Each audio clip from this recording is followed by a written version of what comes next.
Good morning. I'm very happy to introduce Charles Bezerra this morning.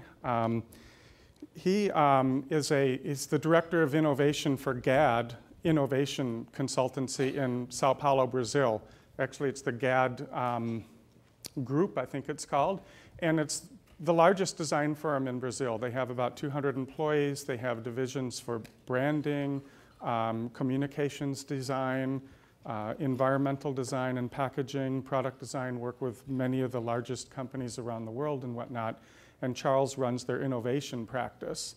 And Charles spoke at DMI, I think 2 years ago in London, and that's when we first kind of got to know him.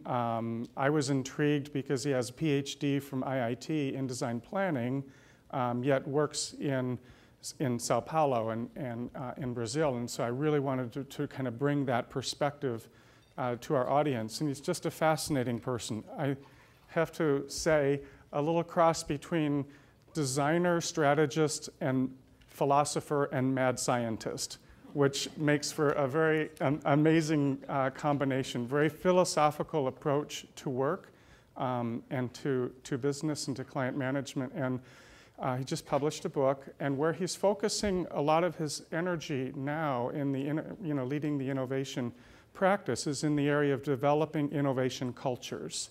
So really taking us more of a little scientific approach to culture, understanding culture and culture management, and how to develop more innovative, collaborative working cultures with their clients. So please welcome Charles Bezerra. Thank you, Tom. Thank you. Can everybody hear? Yes. Thank you for to be at the DMI again. It's always a pleasure to meet so many people, and I'm very happy to be here. I have few words to say before I start my story. I don't know much that. Oh, I have to hit here. I don't know if the title that I will, summarize what I'm gonna say. So I don't know a lot of things. I don't know what I am. I have studied many disciplines. I don't know if I am still, I don't know. I don't know. I don't know if I'll be able to say the things I want to say. I don't know if you guys will be able to understand the English. I don't know. I'm not talking about cases. I'm not going to talk about the bottom line. I'm not trying to convince you of anything, I just want to bring a perspective. My perspective on the challenge that I am having in Brazil and in other countries in Latin America about this, creating innovation culture in organizations. My perspective, Tom told you a little bit. I studied many disciplines. I was in love. Design started, engineering, and then computer science and artificial intelligence. And just having suffered with the challenge that is to simulate the human mind, it teaches a lot. So I was very influenced by AI. And I study one area of AI which calls genetic algorithm, which is evolutionary computation, which simulates Darwin's theory in computers. So a designer going to this spectrum and symbolic logic and analytical philosophy. And I became a crazy scientist, and I was saved by a few companies that I worked. I had to apply that. They saved me to this planet, and I had to apply that into real problems, and that's what I do. So I'm bringing the perspective of LATAM, of Latin America. I hope to inspire you guys with the talk, and I have few videos, short videos, 2-minute videos, so we can start. And the cover that I chose, I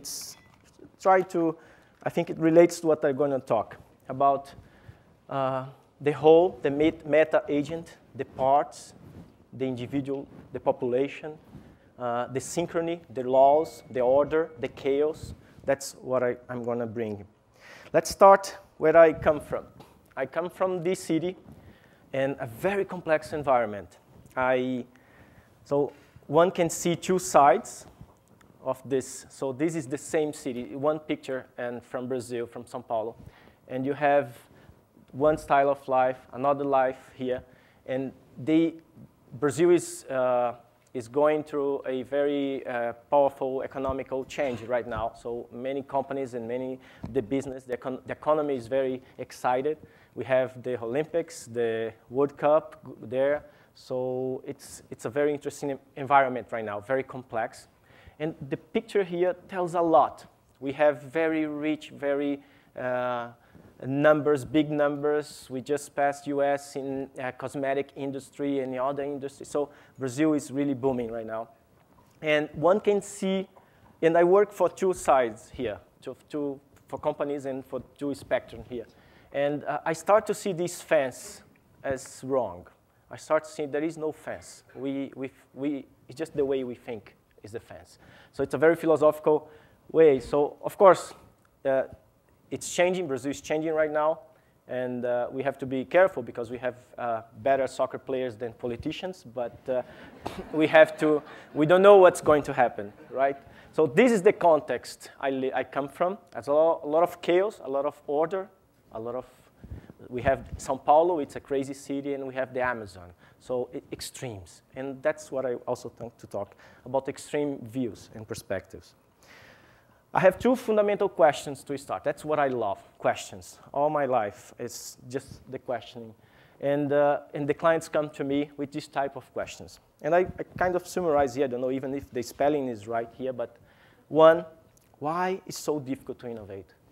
And the second one, what can we do to innovate more and better, they ask, individually and collectively. And I'm not going to define innovation. I'm not going to talk about verbal problems. The Austrian philosopher used to say that we should not talk about verbal problems. There are real problems to be talked about. So to discuss verbal problems is the direct path for intellectual perdition, according to him. So that's the type of questions, and I will try to tell a story here to navigate in these questions, how we approach those questions. And we are experimenting very interesting big projects, projects that transform companies. So to start, I will talk about one dynamic, which is called competition. So that's a picture of, of any supermarket in US, in Brazil as well. Look the client, the individual there. So look at this. And when I look at this, coming from my evolutionary computer science background, I see like Darwin arriving in Galapagos and see the species and how everybody trying to survive and how to differentiate itself. So the pressure to differentiate, that's the key. And if you think in evolutionary terms, this is survival, right? Darwin never said was the strongest or the smartest who survived. He always said was those who survive are those prepared for change, are those more adaptable. So it's about adaptability to change. So I was showing the Brazil context, and we are going a lot of changes. So adaptation is key to everything I'm going to say here. And so at the same time, in 1859, Darwin explained three mechanisms, three dynamics that this is why we are here. So was mutation, right? Crossover and selection. That's the three dynamics, three mechanisms of evolutionary. And if we see at the same time, today, we are simulating three powerful mechanisms that just create complexity. We have technological mutation, so technology always offering us in the artificial life new possibilities. We have highly connected environment, so we have the internet, we are always connected, which is the crossover equivalent if we do the analogy, and we have highly competitive environments, which is the selection. So we are simulating the three mechanisms in our lives that creates and generates complexity. There is one trend in this complexity generation, which is the increase of sophistication. So we are almost condemned to increase complexity and increase sophistication. So the combinatorial explosion behind it. So at the same time, we are sons and daughters of complexity. This is what we are, right? As this from simple cells became what we are by these three mechanisms. At the same time, we are parents of complexity, and we are creating more and more complexity. We're going to talk a little bit about this. And because of this powerful drive, competition, we change the environment. We change everything. We transform our lives. We transform the planet. We are impacting a lot of the planet. But the way we think also changed. And that's what I want to show you in this short video here. On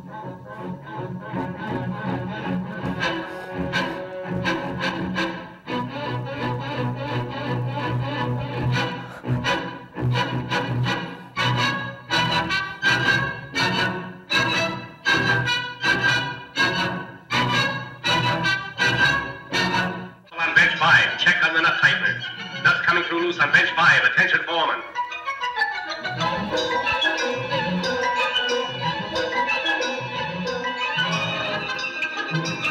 So this is our life, our work. And you have to innovate. The boss can have still do it yourself, but innovate.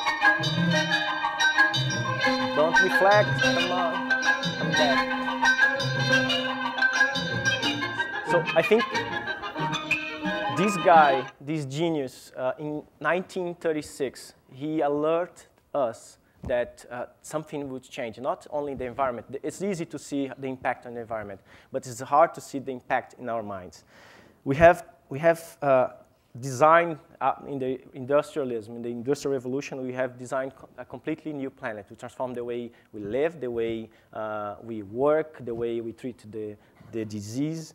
And we have transformed a lot. We create an industrial mind. We have a lot of benefits because we get scale. So we can feed more people with the scale. We double the life expectations. But we also did very interesting things. We separate subjects and disciplines. We're here talking about design and design think what's not. That's engineering. We did that. It was the greatest lie in the Industrial Revolution that we caught, which is that knowledge is separated in boxes. We also created templates, so people, less qualified people, could do the work using the template. So we got the idea that I do my part and I can pass the baton and you do the other part. We also create a system of grades, so to evaluate how this teaching was in the minds of our students. And there are a lot of students today teaching for the grades, not for the knowledge. So that's the backside of it. So my point is that power moved from people to process in this way of thinking. And then we have a big trouble with this. We get in verbal problems, and we're talking about a lot of words. But in the end, in the sense, I'd like to summarize things. And I think there's only three transformations we do. And at least what I think I do is how can I transform information into knowledge? How can I move from knowledge to advantage and advantage into offer? So 3 levels of transformation besides all the soup of words we use. But what the point here is we took the power. Before Industrial Revolution was not like that. The Da Vinci's, they were multiples, and they were not condemned. They were not looking for grade, but for knowledge. And we destroyed that environment, and we arrested everybody in boxes and templates. And we have bad side of it. I have a friend, and she almost died a few months ago because she had a problem in the foot, and she went to the doctor, and the doctor said the right diagnostic. And parallel to that, she had a problem in the lungs. And she went to another doctor, and he gave the right diagnostic. But no one, and she almost died because no one connected. So the avalanche of specialization made us lose the capacity to see the whole picture, the big picture. So, and the power moved from people to process. So it's a process what we can call fragmentation. You know the watch.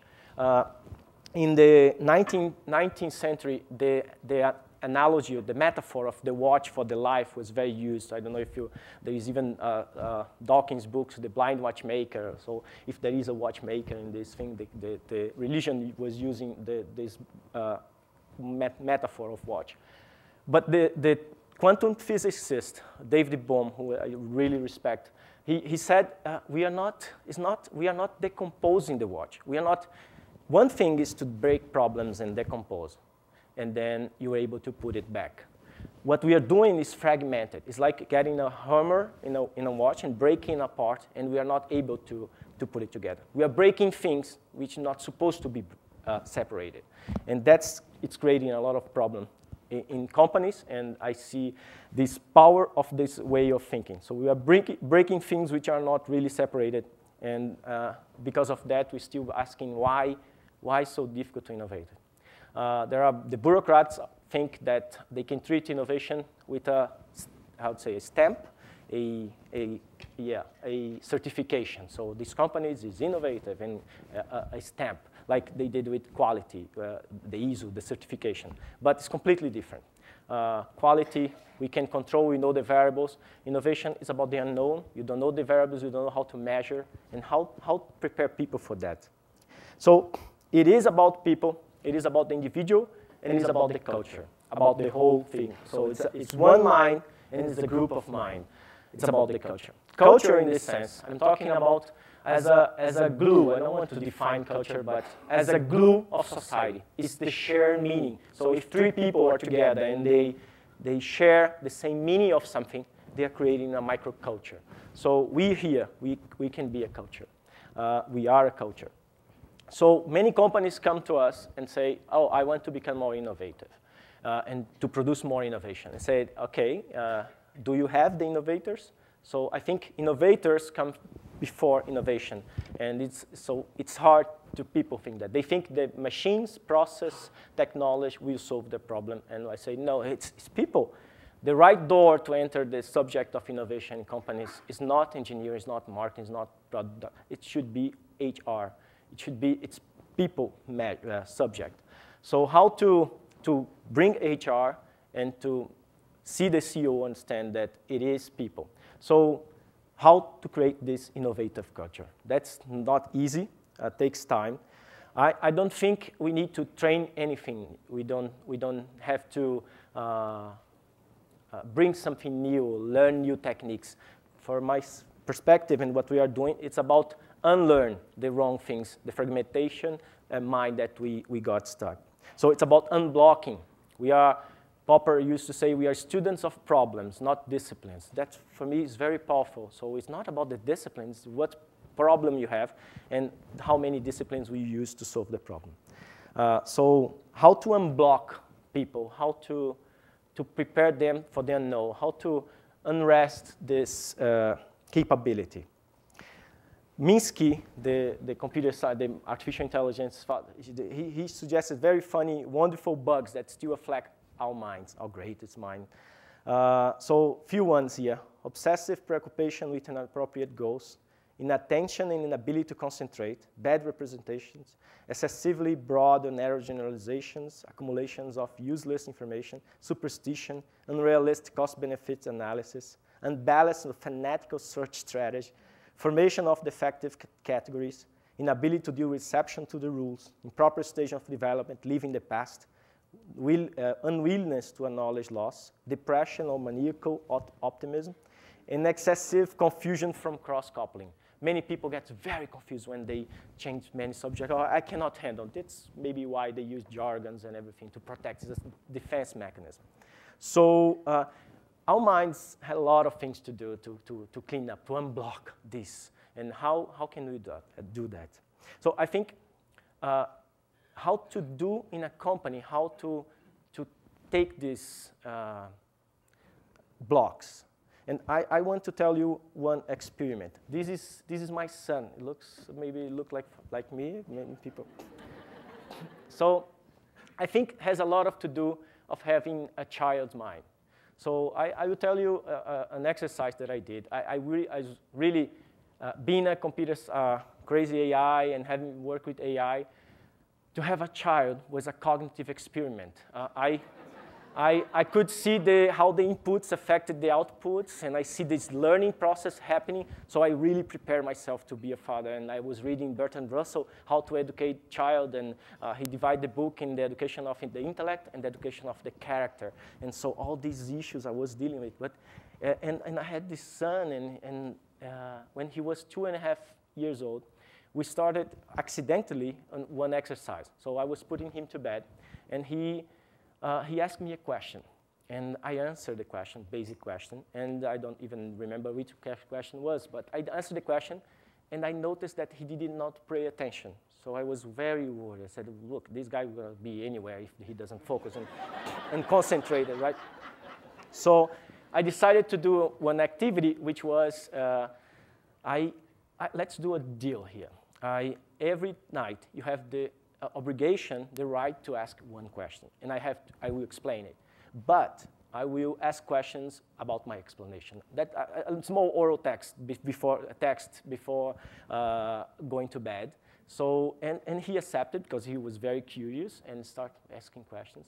And okay, and then we start this exercise. And like in the beginning, it was very basic things like light. So he was looking for in his room and see the light and say, "Daddy, what's light?" And I said, light, there's 3 types of light. So I tried to explain simply. And I said, there is the light of sun, the light of fire, and the light of energy. And explain a little bit about a few concepts behind. And the sun, the day-night notion, the astrophysics basics. And I started to explain him. And then when I asked what's the 3 types of light, and he was ba, ba, ba, and write it, and pray, and let's go to bed and sleep. So every night we start this type of exercise. But I did, and the goal in the beginning was for concentration. But there was a backside, a collateral effect, and it's amazing. And we cover many topics. He started asking questions. I was always bringing a very deep scientific. I believe the difference between simple and complex at the end is the same thing. The difference is the level of description, right? So Gell-Mann, the physicist, Nobel Prize in physicist, Murray Gell-Mann explained that. And I like to use the example of a chair. For example, if I can describe a chair, that's a support, legs, and something to sit, a surface to sit. Or I can spend a week explaining a chair. I can explain the material properties, the technology, the ladder that comes from evolution. I can explain the forces, gravity. All human knowledge is on a chair. So how to tell this? And I have to be very excited about science with him because I was competing with very big TV shows or this type of thing. So I have to be very storytelling and in love with this. But we started this and we cover evolutionary concepts, we cover material theories, and we cover relativity and many big concepts. And one night I started to see that this was working well. And he asked I was traveling, and he asked my wife, which had to come in this exercise too, if there was gravity inside of water. And I was, wow, this is great, because he's questioning the laws of physics in a different fluid. So I said, wow, this is working. So that starts completely the curve of questions and the quality of questions just improved. And what I'm saying is, if we stimulate this questioning, this just grows. And when kids are 4 years old, boys, for example, they are in love with dinosaur, right? So everything is dinosaur, all the names and everything. And one night, he asked me, he told me, I have 2 questions today. And because it became a dialogue. And he starts saying, I have 2 questions, and one is, because I had explained last night, I had explained the disappearance of dinosaur, the meteor and everything. And he said, I have 2 questions related to the last night explanation. And I said, okay. And he said, the first one is, can it come again? And I said, yes. And I explained the logic of probability and how chance and how it happens and everything. And I explained what can we do if it happened. And he understand, and I said, okay, and the second question, he said, who threw the meteor on us? So it's a very deep question, who threw a meteor? So I thought, wow, this is working. And it's just, it's just booming. And this picture I took because we use this board to make drawings. So when we come, he asked about the elevator, and I explained the 3D notion of how the elevator works and this type of stuff. So we use many boards. And I saw this. I was, wow, what is this? Of course, we understand, right? And I saw this picture, and I asked him to explain. So what is this? And he said, yeah, I was explaining how the GPS works for babysitter. So this kind of satellite, the orbits. So with 5 years, he was doing that. So I said, wow, we having trouble here. So, but the beauty is he has the willingness to teach, to explain, and to share these ideas. I think this is amazing. And I'm very sure, I'm not telling my son is special or anything. It's the same. It's a kid and plays with anybody. It's the same kid is in the asking for money in the signpost. It's the same mind. The hardware is the same. It's about the software, how we agree opportunities. But so he's not better of anyone, but he's being trained to ask and go deep in questions. So I'm sure very soon, very, very soon, we're going to switch roles. I will be making questions very soon because his capability, his adaptability to this complexity, the environmental complexity today, is much higher than my adaptability. So I see it very soon. I'm very happy for that because I'll have someone to ask questions about the complexity. So that's the part of the deal he and I have. So that's a story about how to do that with people, how to unbreak, to say, no, that's the beauty of questions.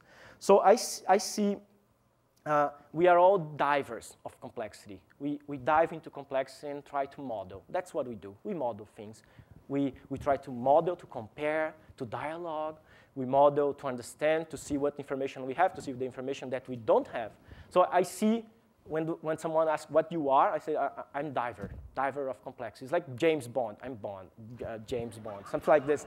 So I'm just a diver, and I go there, and everywhere has complexity, and how you model that.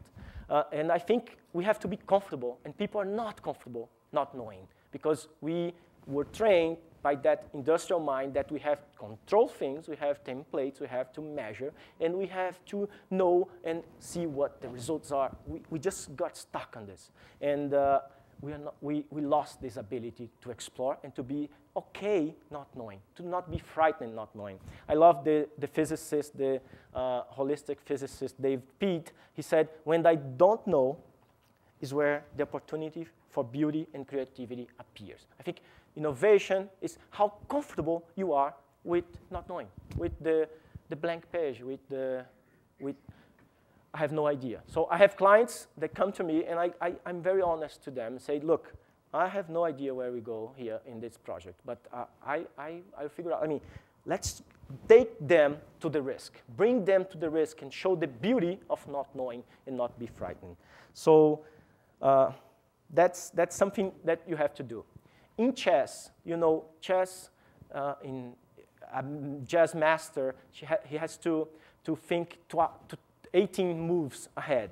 So I think it's a lot of how to think the future without, we have to unblock and risk, right? We spoke about this yesterday. So chess has a very interesting metaphor as well. And this example, this piece, I think teaches 2 points that I think explains better than my English. So let's see.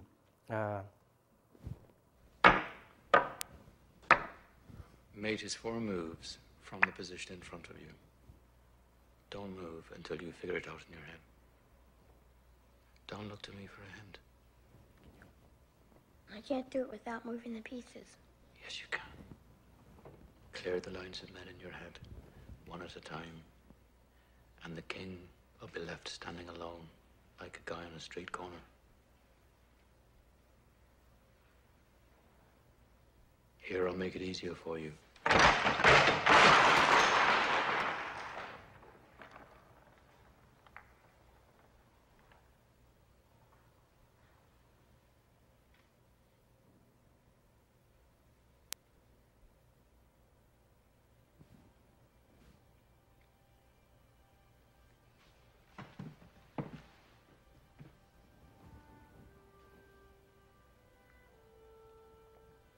like this for you? Yes.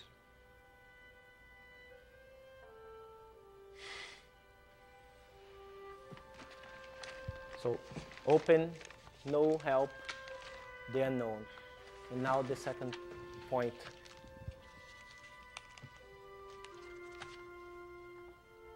I want to show you something else.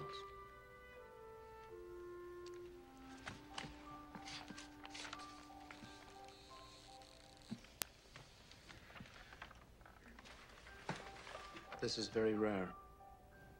It says Master Chess Certificate, awarded to, there's a blank here for a name, for highest achievement on this day of blank 1900 blank. Careful with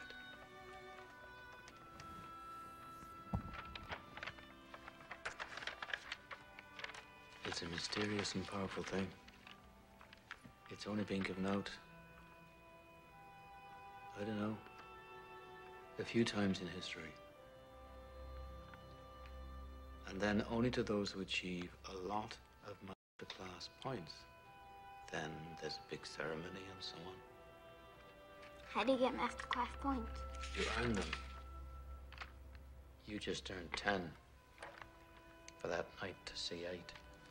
10. 10 master class points.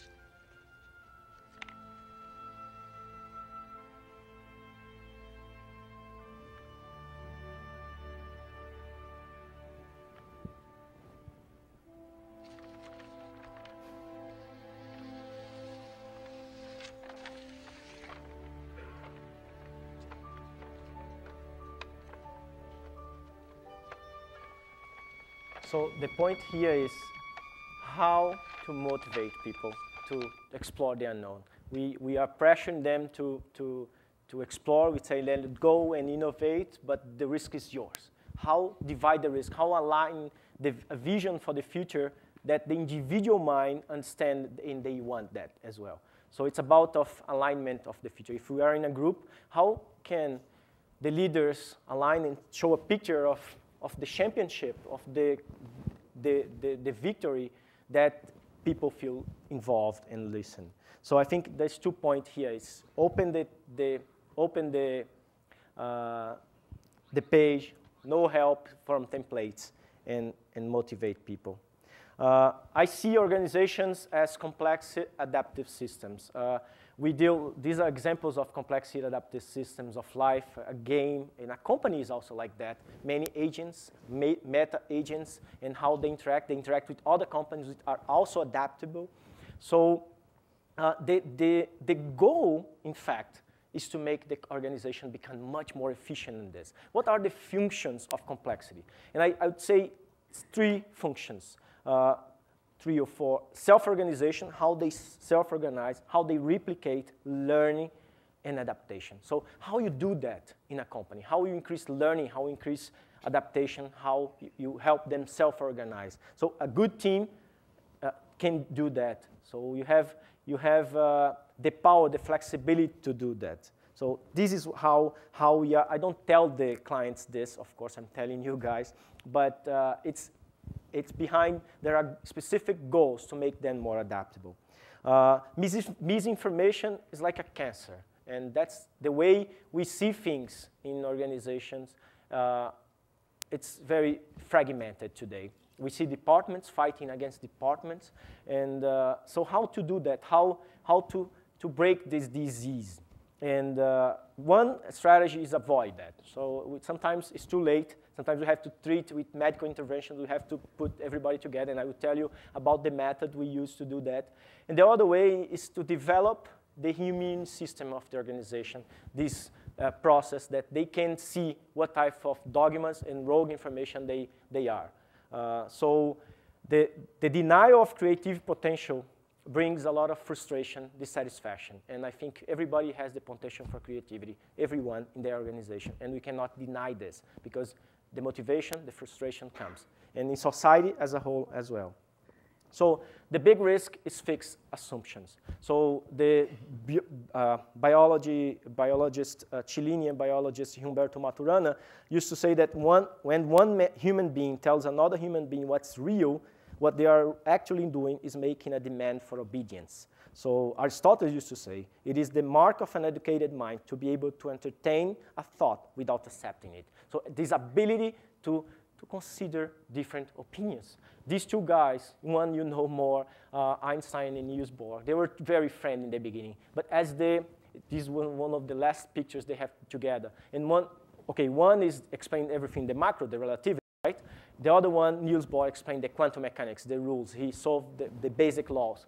And these two guys were friends, but when their theories became more confirmed, they start to separate. They thought they have the truth, the power of their ideas were the truth and not the other one, and they became separate. They were not able to talk. In Princeton, they used to do parties to try to make them to talk, and they never did. So the rest of physics since is trying to connect these two ideas. But what I'm saying is, when you have a fixed assumption, when you think what you know is real, you're closing the door for creativity. You're closing the door for the potential what can come. So there are very powerful ideas which I use without telling the clients. Very Socratic questions. The method, the idea from Popper, Karl Popper in the middle of all life is problem solving. We are students of problems, and the process to get to the truth is by falsification, not by validation. So we're not confirming our ideas, but we can prove they are wrong, right? The black swan hypothesis. And the last one, the theoretical physicist, David Bohm, also a philosophical thing. And he brings the idea of dialogues and the type of dialogues called the Bohm's dialogues.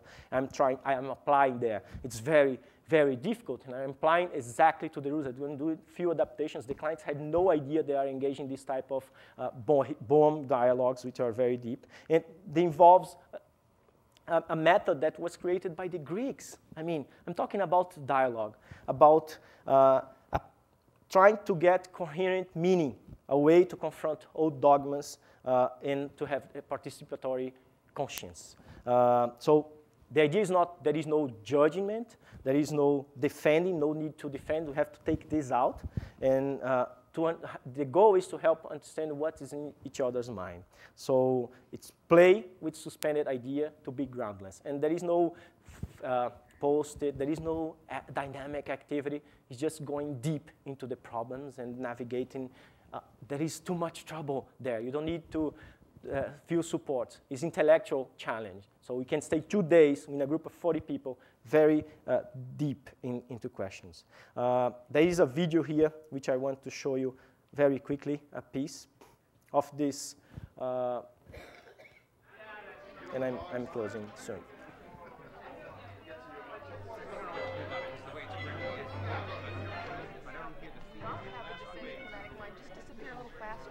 I wish that the fourth would be more grand and more, dignified. Second one of those. 101 or 101.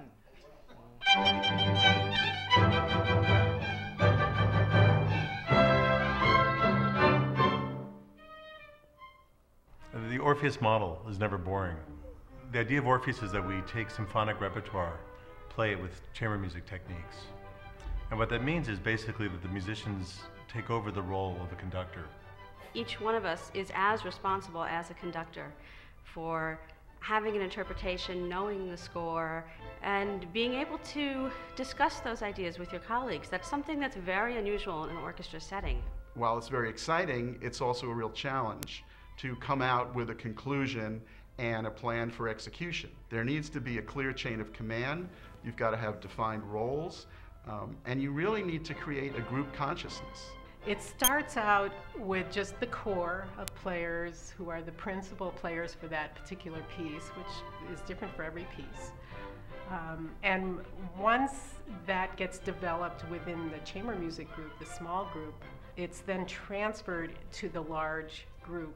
And that's one of the most difficult moments, is to take the small groups scale concepts and see how it's going to work with the bigger group.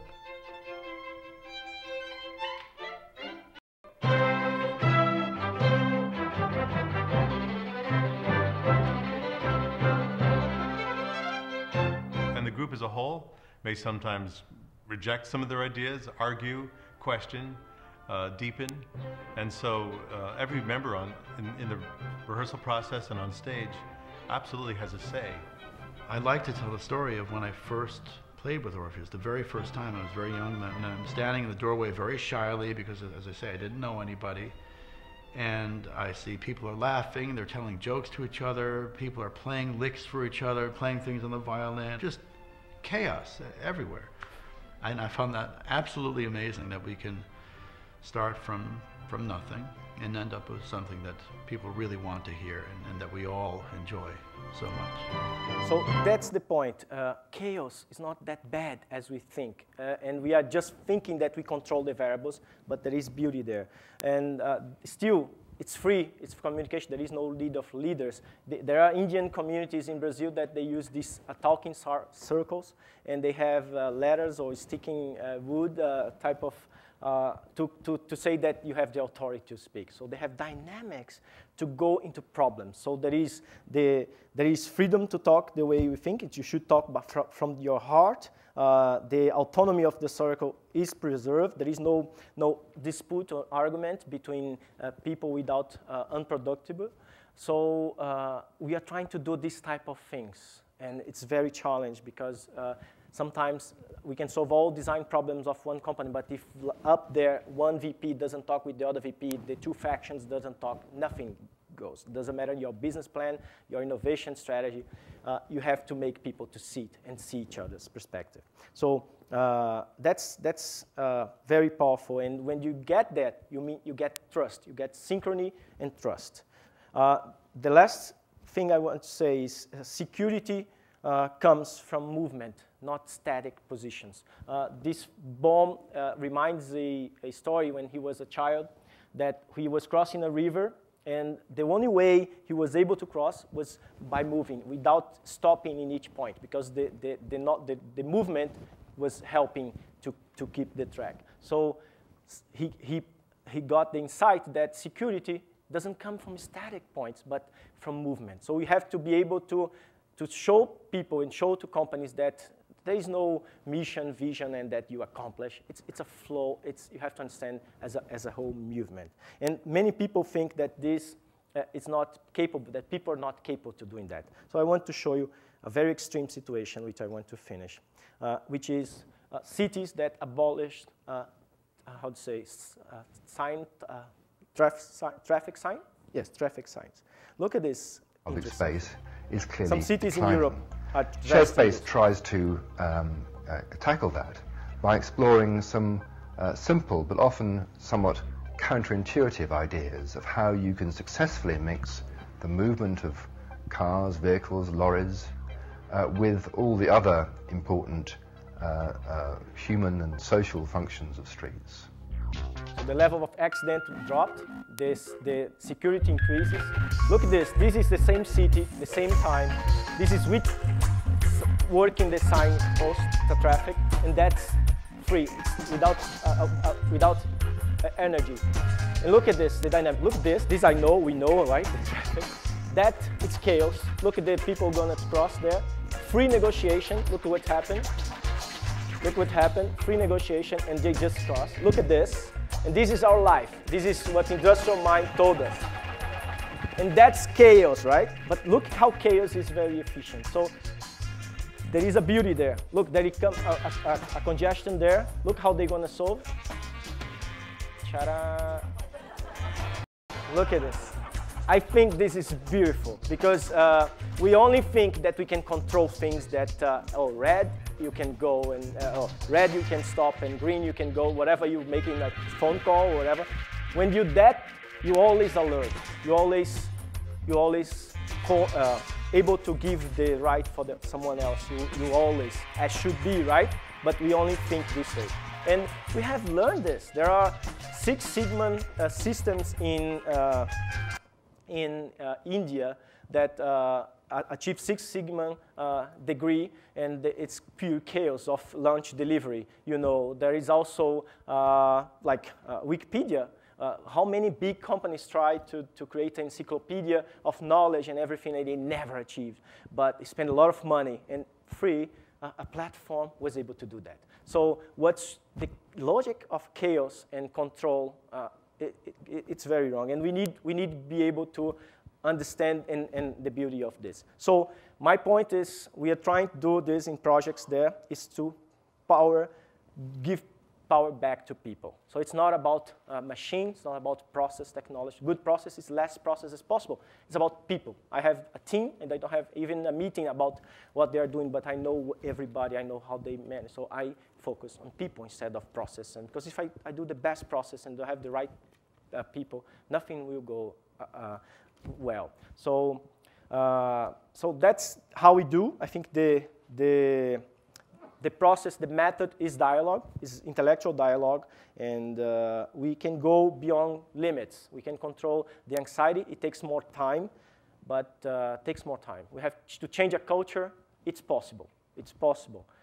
Everybody can learn something and can evolve the way to think in a company as well. But you have to be prepared to fight fragmentation, to be able to sit together, to understand each other, and to engage in dialogues, not meetings or tired meetings when you just show to receive the instructions. That's not what I'm talking about. I'm talking about dialogue and the ability to engage in a deep conversation. So I have one example very quickly of what I'm doing. So this company, just one example, I'll not mention the company. The company come to us and say, I need to innovate and I need a process for innovation. I need a tool for innovation. So who is going to use the tool? The tool will solve. The knowledge innovation management tool will do it. They say, maybe not. And then they said, okay, so you bring in two crazy ideas. Bring a case that proves that. I said, there is no case. How about let's build a case here. And the conversation evolved to something more free. They are more open to the unknown. So as should be a project of innovation, you don't know the results. So we moved. And the power of metaphors is very interesting. So in the beginning, they thought innovation, to achieve innovation was easy, and it was just about a tool, to buy a tool. And they asked us which tool to buy. I said, no, it's not the conversation, it's about people. We changed the perspective, and we gave the metaphor, because they are located in Santiago, in Chile, and we gave the metaphor of the mountains. So we said, look, to achieve innovation is like a journey to a mountain. So you have the strategic mountain that you have to know what's the vision of the innovation, who is what will be the leadership, what's the governance, the decision-making process, the budget. Oh, the CEO wants to innovate, what's the budget for that? It takes money, right? What's the strategic planning for products? So all the strategic direction. So you really want to go in the journey, you have to know. So the human, what's the policies, how to motivate people, how to bring learning to organization, what the protocols for dialogues in the organization. Also processes and space are very important. So which methods and tools for innovation management. But this is means, it's not the end. The end is people and evolve people's capability. So we also think space is important, physical space, the environment that can help. So we do also this. And also, which partners can you do? Because it's very hard to do everything alone. You have to establish a set of partners. So we do this, and we set this, and they change the perspective. And now they think innovation is a journey, and we are just, and when you arrive there, there is another, a higher mountain that you should go. So it's about these type of things, and the output, which I don't like to show because for me cases doesn't matter. It's templates, not template. It's like this. Each mountain, we say, look, there is the government's model, how the cells distributed cells, like cell terrorists into the Latin America, how the branding of this innovation team should be, how policies for the human mountain, what are the principles, what are the motivational campaigns that we can do, what are the programs for recognition and action and all the evaluation of people, what are the programs that people can share ideas, and we build stuff, what are the tools and the methodology and the tools. We know to do that, right? But this doesn't matter if you don't align up there the feeling and the really go for innovation. And of course, physical space and partnership strategies for everybody. So these are pieces of things that we do. So it's a very broad type of project, and the difference is in the mind, is how to change their way of thinking, to see beauty into not knowing, beauty into chaos. So that's what we do as divers. Hope can help the discussion as here. Thank you very much. Thank you. Thank you. Thank you, Charles. Do you have time? Maybe a couple quick questions. Yes.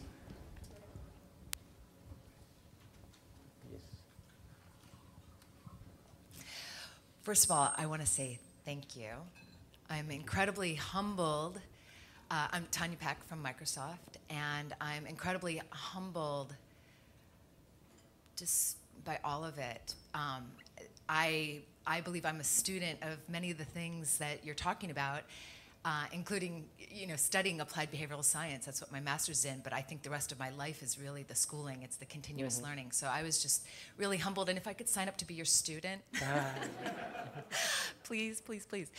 I'm curious, and I love that you tied in your child. I had a daughter 5 years ago, and I'd say she's my greatest teacher. She will be my greatest teacher. She already is.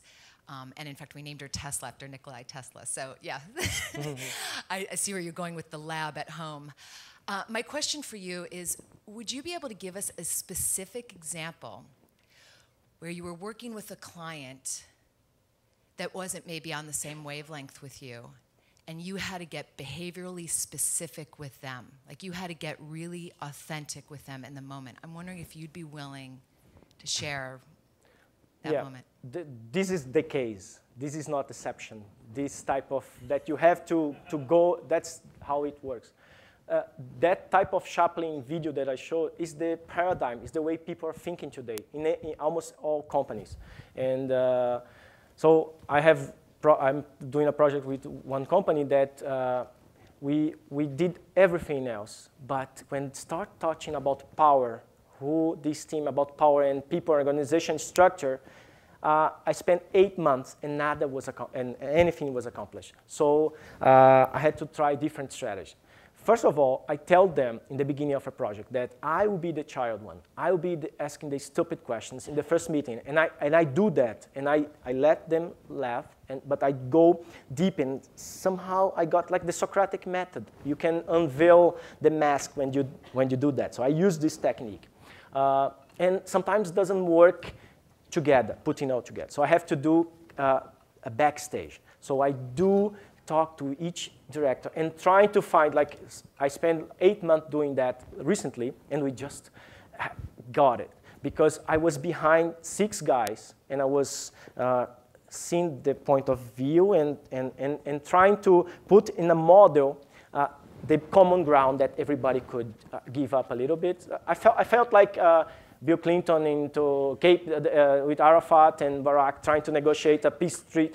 And it's almost like that. And when you do this, when you set up and you find the common ground and where they're able, then you call them the meeting and they start to discuss. But there are different strategies. Each case is different company. You have no idea the type of trouble you're going to enter when you start a project because the anxiety of people is because they don't know. The CEO also don't know how to think about the future without any case or support. So we have to tell them, okay, we are prepared. We have to enter in this intellectual journey. And so you have to, there is a coaching in this process. Yeah, thank you. Thank you. Okay. I think we need to move on to the next speaker. But Charles, thank you very much again. It was very interesting. Thank you, guys.